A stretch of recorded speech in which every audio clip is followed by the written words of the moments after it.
Hello friends, welcome to my YouTube channel.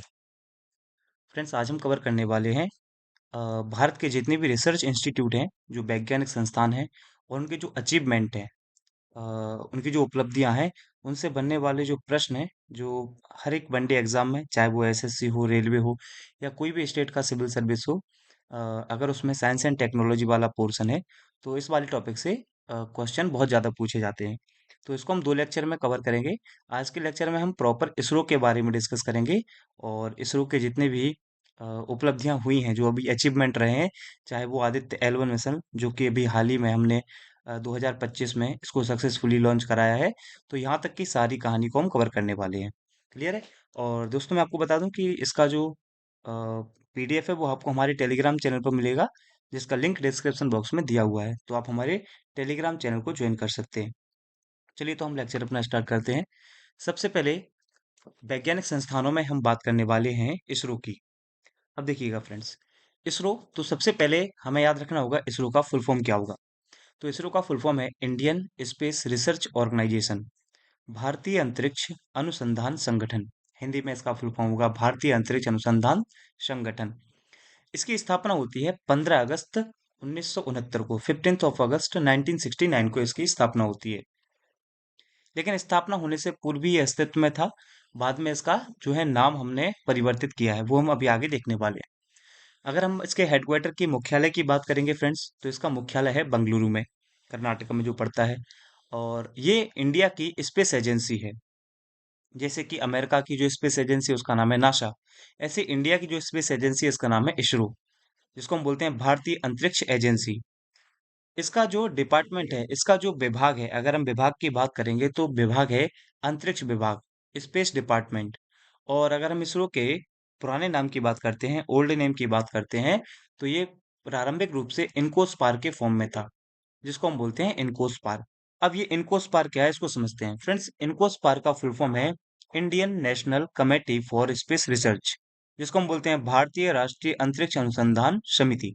तो मैंने आपको बताया था कि जो इसरो है, ये इनकोस्पार का ही परिवर्तित रूप है।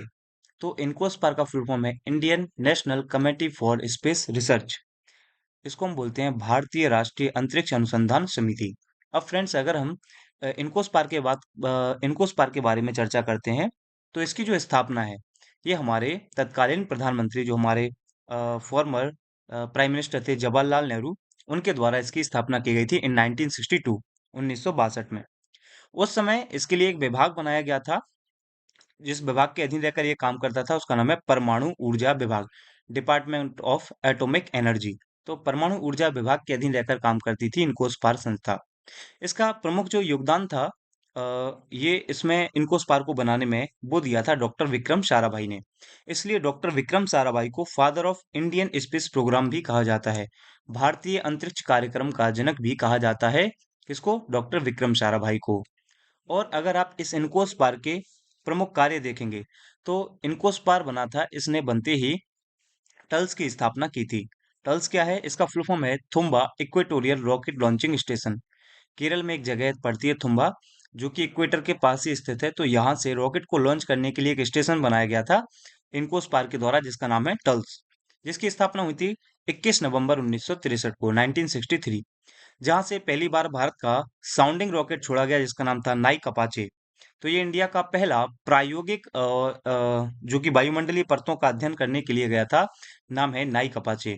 जो कि जो केरल कहाँ पर है, जो टल्स है ये कहाँ पर स्थित है, ये केरला में स्थित है। तो इस पूरी स्लाइड में सारे फैक्चुअल पॉइंट है और कहीं ना कहीं इन सारे पॉइंट से एग्जाम में प्रश्न पूछे जाते रहे हैं। तो ये हमने इसरो के बारे में देखा। अब आइए हम आगे और बात करते हैं। इसरो की अब हम उपलब्धियों की बात करते हैं। तो इसरो की उपलब्धियों में सबसे पहले हम देखते हैं कि संचार के उपग्रह में, यानी कम्युनिकेशन के फील्ड में इसरो ने क्या क्या किया है। तो संचार उपग्रहों में इसरो ने डेवलपमेंट किया है इनसैट का। अब ये इनसैट क्या है? तो इनसैट का फुल फॉर्म है Indian national satellite system. Hindi में कहेंगे इसको भारतीय राष्ट्रीय उपग्रह प्रणाली। तो इनसैट के द्वारा हम कम्युनिकेशन में जो इनसेट है ये कम्युनिकेशन में बहुत ज़्यादा हेल्पफुल करता है, जिसकी स्थापना 1982-83 में हुई। इसका कार्य क्या है? तो टेलीविज़न का प्रसारण करना यानी टेलीविज़न ब्रॉडकास्टिंग में, मौसम का पूर्वानुमान में यानी जो वेदर प्रेडिक्शन होती है उसमें, और आपदा चेतावनी में, डिज़ास्टर वार्निंग देने में हमारा जो हेल्प करने वाला जो सैटेलाइट है, वो है इनसैट, जो कि एक कम्युनिकेशन सैटेलाइट है, जो कि एक संचार उपग्रह है। इसके जो उदाहरण है वो हैं जीसैट और एड्यूसैट। ये दोनों ही इनसैट के फॉर्म में हमारे कम्युनिकेशन सैटेलाइट हैं। ये इसरो की पहली उपलब्धि है। किस फील्ड में है? ये है कम्युनिकेशन फील्ड में, संचार उपग्रह में। वहीं हम इसरो की दूसरी अचीवमेंट देते हैं तो इसने कुछ सैटेलाइट बनाए हैं जो पृथ्वी का ऑब्जर्वेशन करते हैं, पृथ्वी का अवलोकन करते हैं। अर्थ ऑब्जर्वेशन के लिए इसरो ने 1988 में 1988 में IRS-1A का डेवलपमेंट किया। आईआरएस क्या होता है? तो इंडियन रिमोट सेंसिंग सैटेलाइट बोलते हैं इनको, भारतीय सुदूर संवेदी उपग्रह 1A का डेवलपमेंट किया। इसका मुख्य कार्य रहा कि जो कृषि है, एग्रीकल्चर है, जल संसाधन जो वाटर रिसोर्सेज हैं, पर्यावरण एनवायरनमेंट, समुद्री संसाधन जो ओशियन रिसोर्सेज हैं, वानिकी यानी कि जो फॉरेस्ट्री है, और आपदा प्रबंधन यानी डिजास्टर मैनेजमेंट के लिए ऑब्जर्व करने का कार्य हमारा आईआरएस सैटेलाइट करता है, जिसकी स्थापना 1988 में इसरो के द्वारा की गई। इसी अर्थ को ऑब्जर्व करने के लिए जो हमारे इसरो ने सैटेलाइट बनाए, जो कि आईआरएस के ही एग्जाम्पल माने जाएंगे, वो कौन कौन से हैं? तो हम बात करते हैं कार्टोसैट श्रृंखला, कार्टोसैट सीरीज। ये पहली बार इस सीरीज का डेवलपमेंट हुआ 2005 में, 2005 में। और ध्यान रखेंगे, उरी अटैक के समय भी इसी जो कार्टोसैट सीरीज है, इसी प्रकार के जो सैटेलाइट है उनका यूज किया गया था, जो हमने सर्जिकल स्ट्राइक वगैरह की थी उसके लिए। नेक्स्ट हम देखते हैं रिसोर्स सेट और हिस्सेस है, सरल है जो कि फ्रांस के सहयोग से बनाया गया है, मेगाट्रॉपिक है, रोहिणी है, ओशन सेट है, स्रोस है और भास्कर हैं। ये सभी के सभी कैसे सैटेलाइट हैं? ये सभी के सभी अर्थ ऑब्जर्वेशन सैटेलाइट हैं, यानी कहीं ना कहीं ये पृथ्वी के अवलोकन में बहुत बड़ी भूमिका निभाते हैं। इसी में सबसे पहले हम भास्कर की बात करते हैं, तो भास्कर को सर्वप्रथम 7 जून को 1979 को डेवलप किया गया, जो कि पहला एक्सपेरिमेंटिक यानी कि प्रायोगिक रूप से बनाया गया अर्थ ऑब्जर्वेशन सैटेलाइट था। तो ये आपसे यहाँ से भी प्रश्न पूछे जा सकते हैं। तो हमने पहले देखा संचार के क्षेत्र में, और अब हमने देखा अर्थ के ऑब्जर्वेशन करने वाले सैटेलाइट। नेक्स्ट हम बात करते हैं नेविगेशन के फील्ड में, यानी नौवहन में। नौवहन मतलब हमें डायरेक्शन देने वाले, दिशा देने वाले। इस फील्ड में इसरो ने क्या अचीवमेंट की हैं? तो देखिए, अभी वर्तमान में जो काम कर रहा है वो है गगन। गगन सिस्टम हमें नेविगेशन सुविधा उपलब्ध कराता है। ये जो नेविगेशन, गगन नेविगेशन है, ये हमने 10 अगस्त 2010 को लागू किया। और गगन का अगर आप फुल फॉर्म देखेंगे तो इसका जी का मतलब है जीपीएस, ए का मतलब है यहाँ पर एडिड, जी का मतलब है जियो, ए का मतलब है ऑगमेंटेड, और एन का मतलब है नेविगेशन। तो GAGAN यानी गगन। तो गगन का फुल फॉर्म भी आपसे एग्जाम में पूछा जा सकता है, तो हम क्या बताएंगे? GPS aided geo augmented navigation. ये गगन प्रणाली वर्तमान में हमारे जो एयरपोर्ट्स अथॉरिटी ऑफ इंडिया है उसके सहयोग से इसको डेवलप किया गया, और ये एयर ट्रैफिक मैनेजमेंट सिस्टम में हेल्पफुल देता है। मतलब जो हमारे वायुयान हैं उनको एक मार्ग प्रदान करने में बहुत ज़्यादा हेल्पफुल होता है गगन सिस्टम, जो कि एक हमारा नेविगेशन सैटेलाइट है। बाकी अगर आप देखेंगे तो IRNSS यानी Indian regional navigation satellite system, भारतीय क्षेत्रीय नौवहन उपग्रह प्रणाली, तो हमारा जो पूरा बॉर्डर है उसको कवर करने का काम करता है IRNSS। इसका जो नामकरण है वो भारतीय मछुआरों पर हमारे अभी के जो वर्तमान हमारे प्रधानमंत्री हैं मोदी जी, उन्होंने इसका नामकरण किया है भारतीय मछुआरों के नाम पर, जिसको हम बोलते हैं नाविक। तो इसी को हम नाविक के नाम से भी जानते हैं, IRNSS को ही हम नाविक के नाम से जानते हैं। तो ये हुआ नेविगेशन सैटेलाइट के फील्ड में इसरो के अचीवमेंट।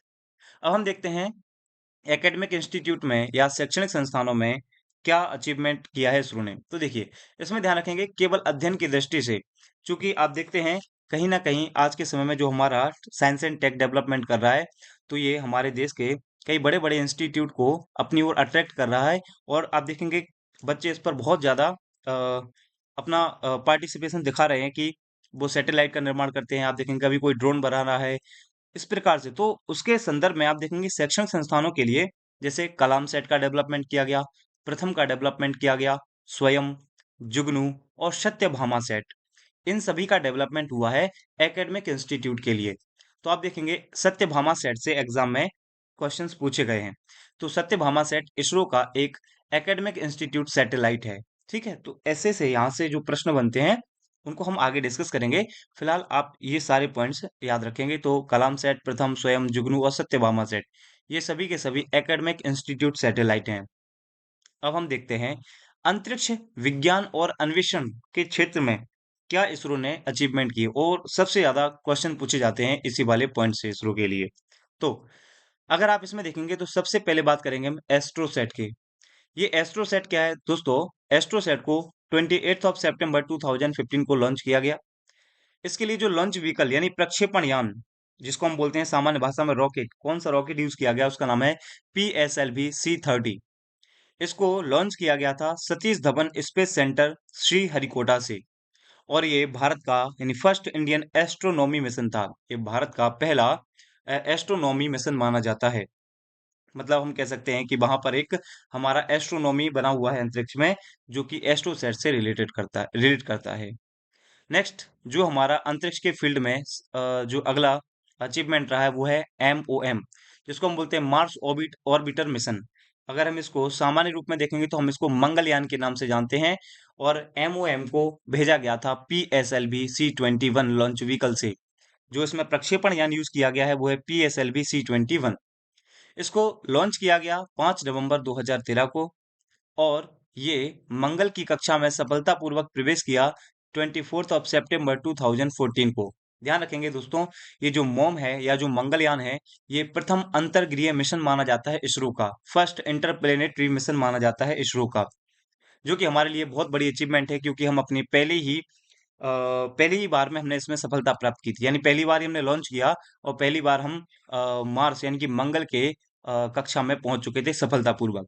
इसलिए इसको कहा जाता है सक्सेसफुल मिशन, सफल मिशन। ध्यान रखना, पहली बार में सफलता प्राप्त करने वाले हम एशिया के पहले देश हैं और वर्ल्ड में हमारा 4th रैंक है।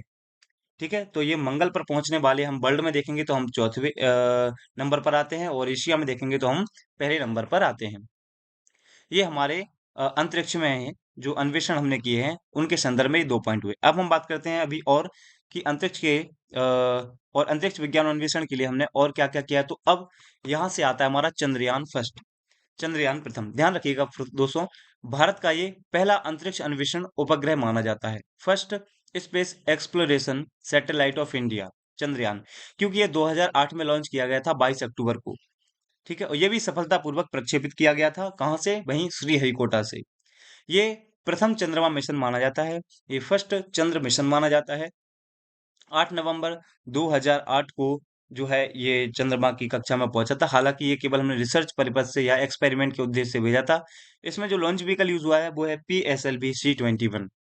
ये हमारा हुआ चंद्रयान मिशन। तो ध्यान रखिएगा, हमने यहाँ पर पढ़ा है एस्ट्रोसेट जो कि 2015 में गया था, मोम 2013 में, लेकिन चंद्रयान प्रथम जो है वो गया था 2008 में। यानी हम कह सकते हैं कि अंतरिक्ष में जाने वाले, वो भी ऑब्जर्व करने के लिए, तो पहला मिशन हमारा चंद्रयान फर्स्ट होगा। बात करते हैं चंद्रयान सेकंड की। चंद्रयान सेकंड 22 जुलाई 2019 को लॉन्च किया गया। सतीश धवन अंतरिक्ष केंद्र से ही लॉन्च किया गया है। और याद रखेंगे, इसके लिए जो हमने लॉन्च व्हीकल यूज किया था वो है PSLV-MK3। इसका नाम है PSLV-MK3, ये हमको याद रखना पड़ेगा। इसमें जो एक लैंडर यूज हुआ था जिसका नाम था विक्रम, और रोवर जो यूज हुआ था वो था प्रज्ञान। याद रखेंगे दोस्तों, चंद्रमा की कक्षा पर पहुंचने से पहले ही इससे हमारा संपर्क टूट चुका था। और हम कह सकते हैं कि इसमें हमें असफलता का सामना करना पड़ा था। लेकिन देखेंगे, इसके तुरंत बाद ही हमने चंद्रयान 3 को लॉन्च किया। उस समय जो थे के शिवन थे, उस समय इसरो के चेयरमैन। उसके बाद बात करते हैं हम चंद्रयान 3 के बारे में। अगर आप चंद्रयान 3 की बात करेंगे तो दोस्तों ये तीसरा चंद्र मिशन माना जाता है।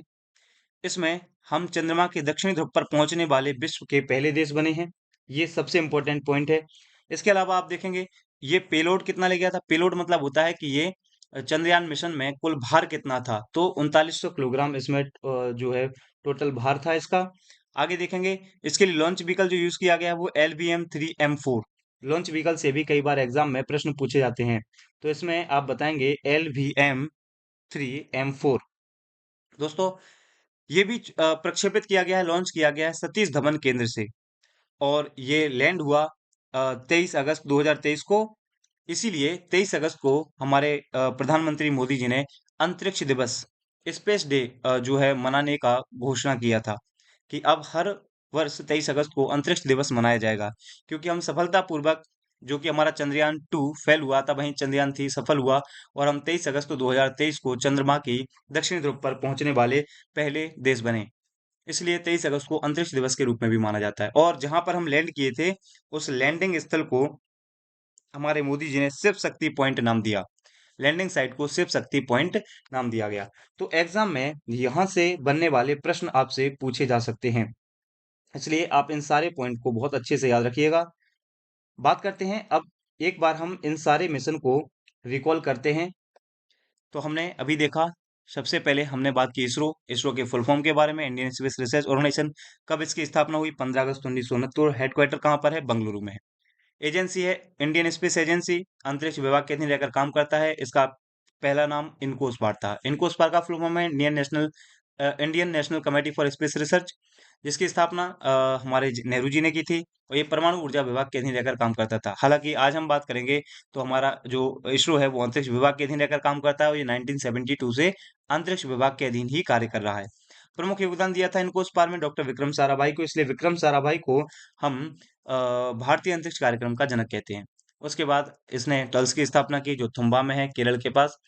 उसके बाद हमने उपलब्धियां देखी, तो संचार के क्षेत्र में उपलब्धियां, अर्थ ऑब्जर्वेशन में हमने उपलब्धियां देखी। उसके बाद हमने नौवहन में देखा, शैक्षणिक संस्थानों में देखा, और सबसे इंपॉर्टेंट है कि स्पेस साइंस में या एक्सप्लोरेशन के लिए सैटेलाइट के जो इसरो के सफलतम प्रयोग रहे हैं, उनके बारे में हमने डिस्कस किया, जिसमें हमने चंद्रयान 1, चंद्रयान 2, चंद्रयान 3 और हम देखेंगे मोम यानी कि मंगलयान के बारे में हमने डिस्कस किया। और आप देखेंगे एक पॉइंट आप याद कर सकते हैं यहाँ पर इसरो में, जो मैं आपको बताना भूल गया। इसरो के आपसे चेयरमैन पूछे जा सकते हैं कि वर्तमान में चेयरमैन कौन है। दोस्तों, वर्तमान में है वी नारायण। आप देखेंगे तो वी नारायण ये अभी हमारे इसरो के चेयरमैन है, तो आप इस पॉइंट को ऐड कर सकते हैं। ठीक है, अब हम आगे बढ़ते हैं। देखिए, अब कुछ आपको मैं जो चंद्रयान 3 से रिलेटेड कुछ इमेजेस हैं, और कैसे हम ये लॉन्च करते हैं किसी ग्रह पर अपने सैटेलाइट को, तो वो इमेजेस है, जरा देखिएगा यहाँ पर। तो ये इस प्रकार से ये पहले हमारे पृथ्वी की कक्षा में परिक्रमा करते हैं, और देन यहाँ से घूमते हुए कहाँ पहुंच जाते हैं? दूसरे ग्रह की कक्षा में। तो ये पूरा प्रोसेस रहता है, जो आप यहाँ पर भी देख पा रहे होंगे। ये दो इमेजेस आपको यही बता रही हैं। यहाँ पर ये ऐसे कक्षा में चक्कर लगाते हैं, और देन दूसरी कक्षा में जाकर ये उतर जाते हैं, और वहां पर जाकर अपना जो भी रिसर्च का काम है वो करते हैं। तो ये दोनों डायग्राम, हालांकि ये टोटल आपको इसरो की वेबसाइट पे जाओगे तो वहां पर भी ये आपको मिल जाएंगे दोनों डायग्राम। इसके अलावा कुछ इमेजेस हैं, जैसे कि देखिएगा यहाँ पर ये लॉन्च व्हीकल है, जिससे हमने चंद्रयान 3 को, जो LBM मैंने भी आपको बताया, उस लॉन्च व्हीकल का नाम है। और इस प्रकार से कुछ ज्यादा, जैसे हमारा अर्थ है, तो ये यहाँ से अपनी उड़ान भरेगा और कुछ इस प्रकार से पृथ्वी के चक्कर लगाएगा।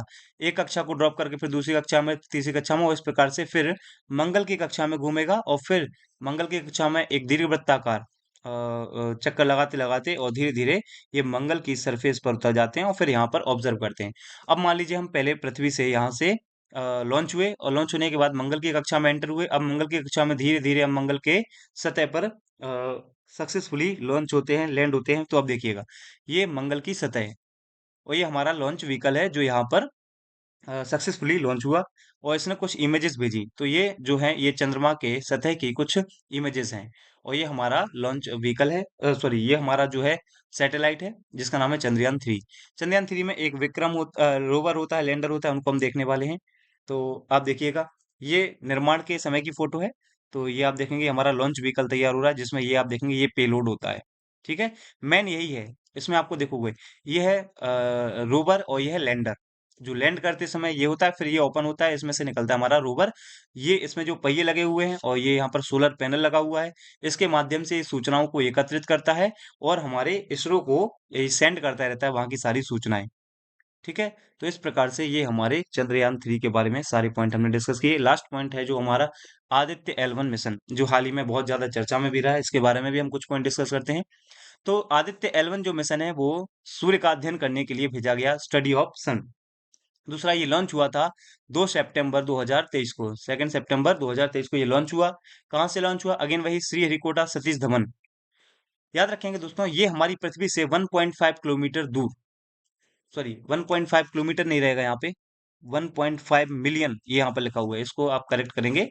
1.5 नहीं है यहाँ पर, 1.5 मिलियन किलोमीटर दूर L1 पॉइंट पर पहुंचा। अब ये L1 पॉइंट जिसको हम लैग्रेंज पॉइंट बोलते हैं, यह क्या? देखिए दोस्तों, ये हमारी पृथ्वी है, ये चंद्रमा है। आप अगर इसको मैं जूम करके बताऊंगा थोड़ा आपको, देखिए यहाँ पर गौर से, ये देखिए, तो ये हमारी पृथ्वी है, आप देख पा रहे होंगे। और देखिए, एक सेकेंड, देखिए, ये पृथ्वी है, ये हमारा चंद्रमा है। तो आप यहाँ पर देख पा रहे होंगे, ये पृथ्वी, चंद्रमा और सूर्य के चारों ओर कुछ पॉइंट्स हैं। जैसे एक पॉइंट ये रहा जिसको हमने L1 नाम दिया, ये एक पीछे रहा जिसको हमने L2 नाम दिया, ये रहा यहाँ पर L3, ये L4 और ये L5। ये ऐसे 5 पॉइंट हैं, जिनमें से जो हमने L1 लॉन्च किया है वो हमारा सैटेलाइट पृथ्वी से इस L1 पॉइंट पर, ये दिख रहा है आपको सैटेलाइट, ये सैटेलाइट हमने यहाँ पहुंचाया है अभी तक। देखिए, ये हमारा सैटेलाइट है, ये L1 पॉइंट पर है, और यहाँ घूमते हुए ये सूर्य के सारी परतों का अध्ययन कर रहा है। जो परतें हैं उन सभी का स्टडी करेगा हमारा आदित्य L1 मिशन। चूंकि ये वो पॉइंट है जहां पर चंद्रमा, सूर्य और पृथ्वी का ग्रेविटेशन फोर्स इक्वल होता है, इसलिए यहाँ पर बिना किसी उपकरण की सहायता से ये यहाँ पर ट्रेवल करता रहेगा, और ये सारी यहाँ की फोटोज, इमेजेस, जो भी जानकारी है वो सेंड करता रहेगा पृथ्वी पर हमारे इसरो को। तो ये हमारा आदित्य L1 मिशन। क्लियर है? तो हमने ये आदित्य L1 मिशन देखा, इसमें कुछ और देखेंगे।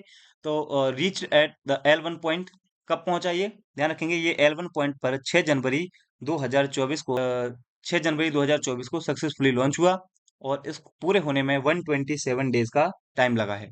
इसमें जो लॉन्च व्हीकल यूज हुआ है वो है PSLV C57, और ध्यान रखेंगे इसमें कुल 7 पेलोड भेजे गए। ठीक है, मिशन कैरी टोटल 7 पेलोड। तो यहाँ से जो भी क्वेश्चन बनेंगे आपके इस पूरे जो आपके ये पॉइंट्स मैंने यहाँ पर डिस्कस किए हैं, इनसे आराम से सारे क्वेश्चंस आपके बन जाएंगे। इसमें ये इसरो का डाटा है, आप पढ़ लीजिएगा। आदित्य L1 का प्रक्षेप्य पथ बताया गया है कि कुछ इस प्रकार से घुमा, और ये L1 पॉइंट है, और यहाँ पर क्रूज चरण है, फिर पृथ्वी को ऐसा ही निकास हुआ, 1.5 मिलियन किलोमीटर की दूरी पर है ये। तो ये सारी बातें आप पढ़ लीजिएगा, ये इसरो ने अपना सारा डाटा डाला हुआ है, तो आप इसको कलेक्ट करके पढ़ सकते हैं। तो इस प्रकार से हमने ये सारे मिशन देखे जो इसरो से रिलेटेड हैं। तो भारत के प्रमुख जो वैज्ञानिक संस्थान हैं जिनको हम डिस्कस कर रहे हैं, उनमें हमने आज इसरो को कवर किया। अब नेक्स्ट लेक्चर में और जो भी हमारे वैज्ञानिक संस्थान रहेंगे उनको डिस्कस करके इस टॉपिक को हम फिनिश करेंगे। तो अगले लेक्चर में हम ये वाला टॉपिक पूरी तरह से फिनिश कर चुके होंगे। फ्रेंड्स, अगर आपको वीडियो पसंद आया हो तो वीडियो को लाइक करें, कमेंट करें, ज़्यादा से ज़्यादा इन वीडियोस को अपने दोस्तों के साथ शेयर करें। और मैंने आपको पहले बताया कि इसका PDF आपको हमारे टेलीग्राम चैनल पर मिलेगा, जिसका लिंक डिस्क्रिप्शन बॉक्स में दिया हुआ है, तो आप वहां जाकर हमारे टेलीग्राम चैनल को ज्वाइन कर सकते हैं। चलिए मिलते हैं नेक्स्ट वीडियो में, तब तक अपना ध्यान रखें। Thank you.